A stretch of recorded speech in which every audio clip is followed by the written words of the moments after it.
Hello and welcome to this week's US stock market report. I'm Gillham, the Chief Analyst here at Wealth Within. Now this week I'm going to be discussing the difference between bull and bear markets and how you can recognise them. And then I'll dive into the Dow Jones and some interesting stocks.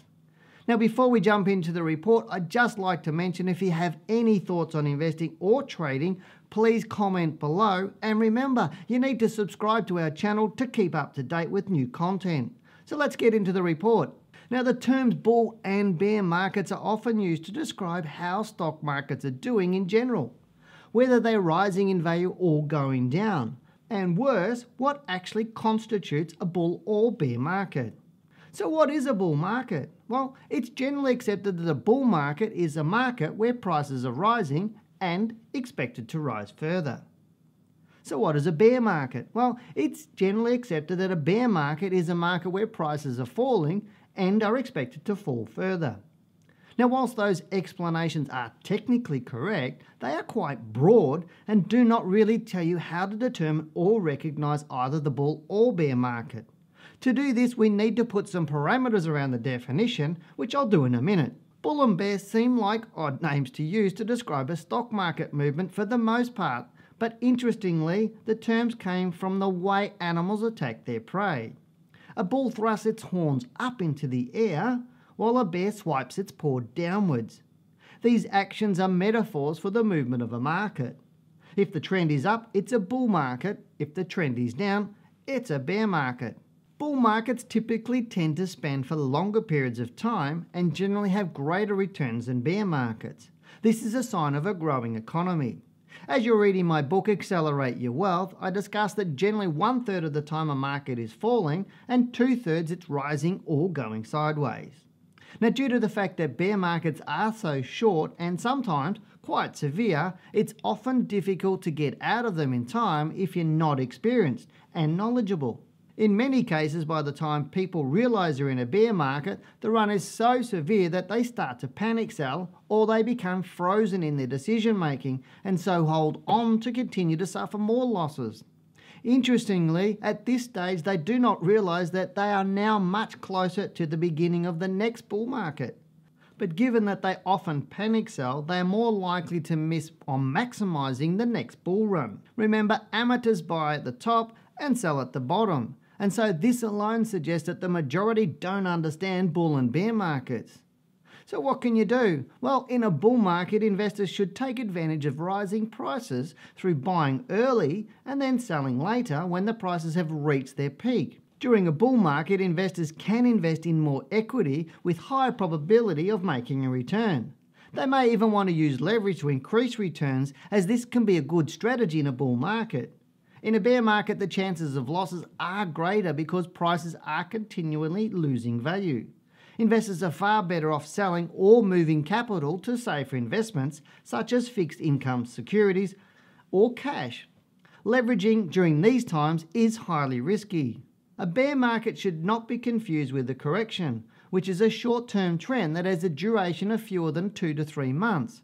While corrections offer a good time for value investors to find an entry into stock markets, bear markets rarely provide suitable points of entry. This is because unless you're knowledgeable about trading, and more importantly understanding the concepts of price, pattern and time, it is almost impossible to determine a bear market's bottom. Therefore, trying to recoup losses can be an uphill battle for you.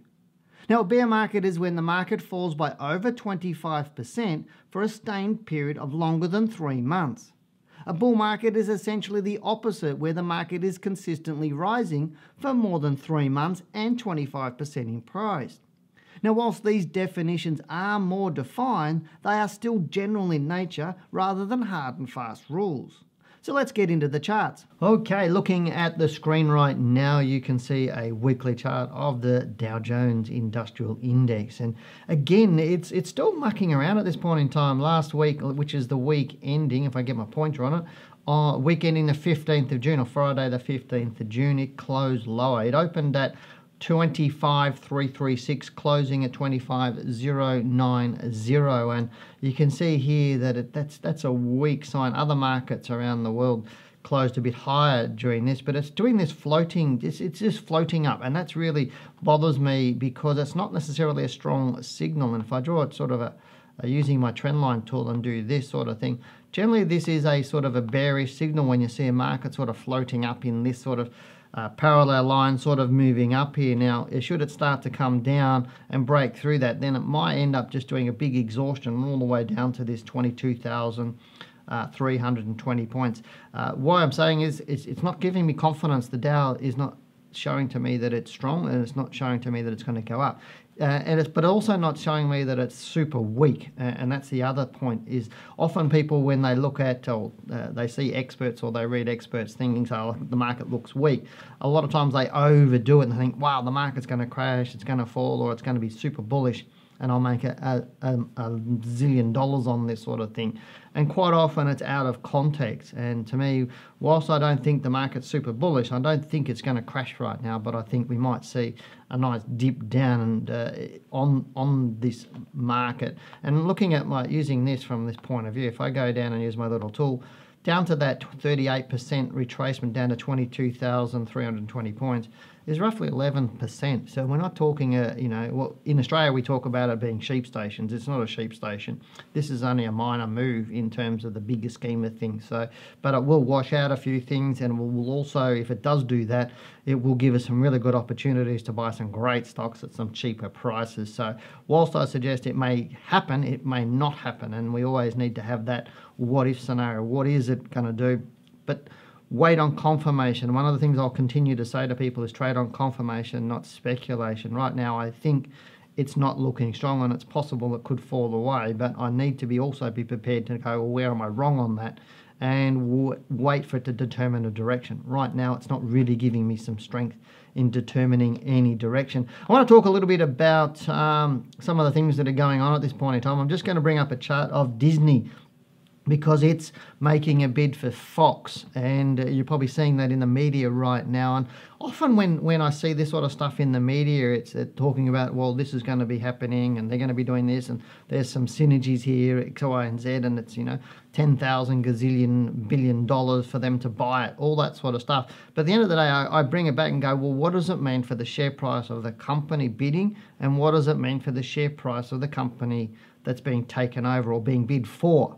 And to me, that's where you got to bring it down to. If you're a shareholder of Disney, what does that actually mean to you? If you're a shareholder of Fox, and I'll just bring up Fox wherever it is here. So there's Fox on your screen right now. It's the company being bid for. And you can see here how it's been moving up. Now, you need to look at what is it worth? What is that billions of dollar bid for this company? What does that actually mean, and how's it going to work out of it? And normally when you hear about it, most of the moves actually happened. And what I'm meaning by this is, have a look at this. This is a monthly chart on your left of the screen. That's November 2017. So we're talking some 8 months ago. It hit a low of 24.30, and it's been on a mission since then, rising quite strongly. So if I now go and put on my little tool here, and I click on it and I go up to here, it's risen 84.04% in the last 6 months. Now, you can't tell me somebody doesn't know that bid was going to happen before it got announced to the marketplace. We've seen a big move this current month from that low of from that opening of $38.26 to now closing at $44.56. So that's what I'm suggesting is, let me get rid of that, and I'll put this back on again and see what it's done this month for you. If I go here and I just put the wrong tool on. That was really good, wasn't it? Let me put it back on again. Where is it? There we go. And I'll whack that on there for you. You can see just this month it's gone up, nearly 17%. So what I'm suggesting is now the time to get into it. To me, the answer is no, not the time to get into Fox. Look at what the offers are, and if Disney or is what's the other company now, Comcast, they're both bidding for that. See what they're doing and whether they're going to raise their bids. But what I'm suggesting is most of the money's already gone in terms of any possible gains if you're not already in Fox. I'd look at those bids and see whether they're going to be taken up. If you are in Fox, I'd probably be looking to sell out of it, possibly, simply because if the runs happen, once the deal's done, then you might find it might stagnate for quite a while. It might even go down. Fox, that quite often happens. Looking at the companies themselves that are taking it over, Comcast, its share price has risen the past month, or currently this month, it's up a few percent this month and looking all right. It's been a nice little bullish stock and it's doing quite well. So you might look at getting into that, because that does look quite nice. Disney, on the other hand, looking at this, it's a bit more of a sideways-ish movement, and again, its share price has gone all right this month, opening at 99 and closing at $1.08 so far. It is looking good. So both of those companies are looking well for purchasing and looking for further gains in here. I'm just going to have one more stock I'll have a quick look at. Now I've talked about that, Time Warner. Having a look at this, again, nice looking stock here at this point in time, and I think Time Warner is a stock that is looking to go and break through that previous high there. What is $103.90? I think it's on its way to break all that. So these are all media companies, as you know. But what I'm suggesting is just because there's a takeover announcement, there's bids on the table, don't get too excited. Don't get too excited about what analysts are talking about in terms of things that could be happening, about all the, the comic book heroes all in the one company and all that sort of stuff. At the end of the day, I've seen so many takeovers and bids that you get excited about, and you go in and buy into them, and they don't perform. The market will determine that. What will happen and what's going to go on, because obviously that merger of those two companies is going to create costs. It's going to create a whole range of things that can stagnate prices or see them go down over the coming 6 to 12 months to 2 years. So you may get a better opportunity later on. But right now, as I said, Disney's looking good. Comcast is looking good. Fox, I'd stay out of it if you're not already in it, even though it's been taken over. And Time Warner, I think, looks pretty good at this point in time. So that's it for me for the charts. Good luck, good trading, and I'll talk to you next week. Bye-bye. What are your thoughts? If you've got any questions, please comment below. Go and listen to our Talking Wealth podcast. They're available on SoundCloud and on our website. Now, they're jam-packed with valuable information which will help you elevate your trading. Now, if you're serious about learning to trade the share market and you'd like more information about our courses, please click the link in the video description below. Thank you very much for watching this video. If you've liked the video, remember to subscribe to keep up to date. I'm Dale Gillham, the Chief Analyst here at Wealth Within. Goodbye, good luck, and good trading.